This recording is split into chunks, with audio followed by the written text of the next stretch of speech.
We have a mental health safety improvement programme which is delivering the patient safety, national patient safety strategy for mental health in England. And the problem that I'm going to be describing today is around how we reduce restrictive practice within inpatient mental health, learning disability and autism services in the NHS. So our programme is quite a complicated programme that really does put the people who use services right at the centre of what we do. So right at the beginning of the programme, we started by designing our theory of change, so the change that we were going to be testing to see whether we could reduce restrictive practice in our inpatient services. And we designed it with people with lived experience of services. So it's people with lived experience, academics in the field, and also clinical staff working. So we started right from the beginning with the people that it's directly affecting. Once we developed the theory of change, we went and took this theory of change down to the place where the work was being done. So that's within our inpatient services, in our inpatient wards.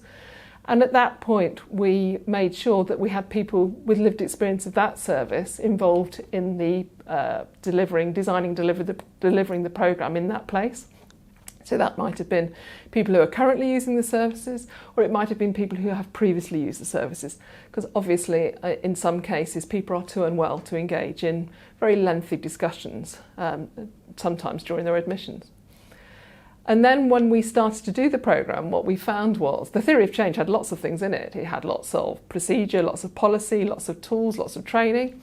But what we found was actually the changes that made the biggest difference were the ones that changed the relationship between patients and people using the service, so our patients and our staff. And I think that what we found was that we set up an infrastructure whereby staff would talk to people using the service to understand actually some of the difficulties, some of the challenges for them on receiving care, some of the challenges also for the staff on delivering care within our services.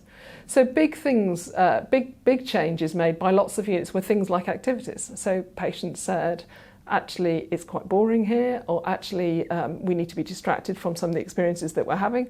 So actually people looked at the activities available on the ward and made them wider and lasting for longer time and more days of the week. That was hugely popular. The other thing that we did, which is quite personalised, was to stop as many blanket restrictions as we could. So personalised, be much more personal around those sorts of things. So there were a couple of the big changes that happened.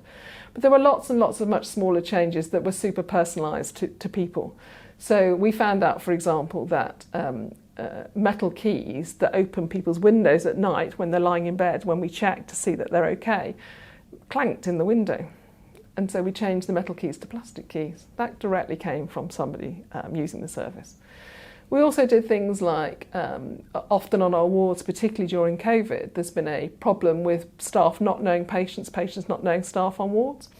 So some of the changes made around making sure that there was personal information, enough personal information about a patient, very easily available to a member of staff so that they could start a conversation more easily and also know that patient, that person a little better. So personalised cards around that. Personalised cards around what helped people to calm down when they felt distressed on using a service. So a little card for each person about what is it specifically for them that really helps them to calm down when they found themselves in a difficult place. I think other things were, and one I particularly like because I'm a forensic psychiatrist, was admitting people who became quite aggressive or when they felt distressed within the service. A card that says, these are the things that are likely to distress me, this is what I look like, this is what happens when I become distressed and angry, and these are the sorts of things that will help me to calm down. So preempting and personalising different sorts of interventions for people. Was very important. There were numerous examples of that. And when you start to hear these, it's not surprising that these were the things that made the biggest difference for people, because they really, I suppose, latched into what personally for people made a difference for them. One of my most favourite stories of the original national collaborative was from a PQ in the Black Country. And this gave a really good, for me, example of how the culture on the unit had changed. And the culture had changed into something where people were really walking in our patients' shoes and really looking at the world in a different way. So there was a young man who was admitted to a ward He had some hobnail boots on.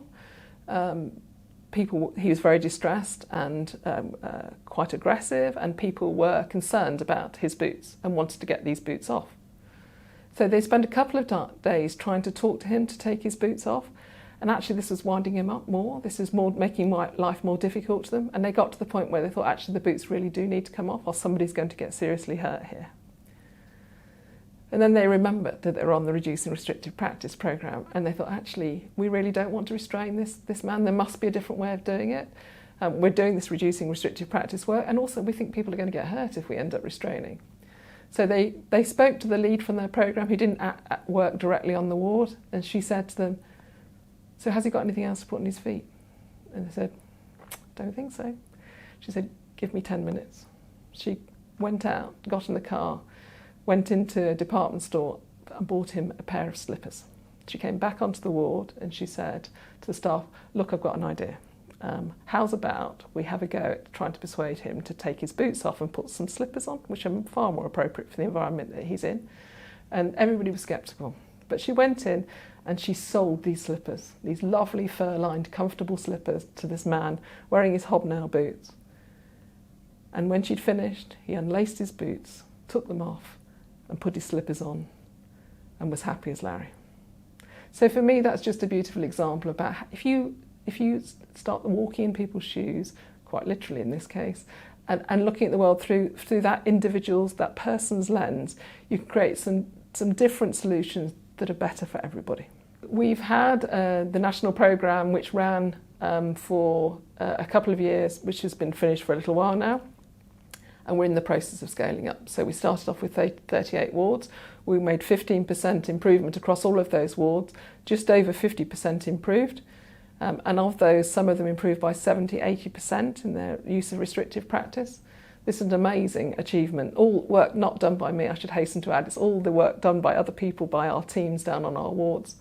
We've now got at least 168 wards signed up to do the next scale up, and more coming on. NHS wards, but also private wards that are being used by NHS patients are also coming and wanting to work alongside us. So we're in a very exciting stage of scaling up the work that has been started in the national pilot. Everybody assumes that it's all going to be about training or policy and procedure, and clearly those are really important things. But actually, what we found in this programme was test lots of ideas. The more ideas you test, the more successful you're likely to be. And the ideas that change the relationship between staff and the people using your service are the ones that are really going to make a difference.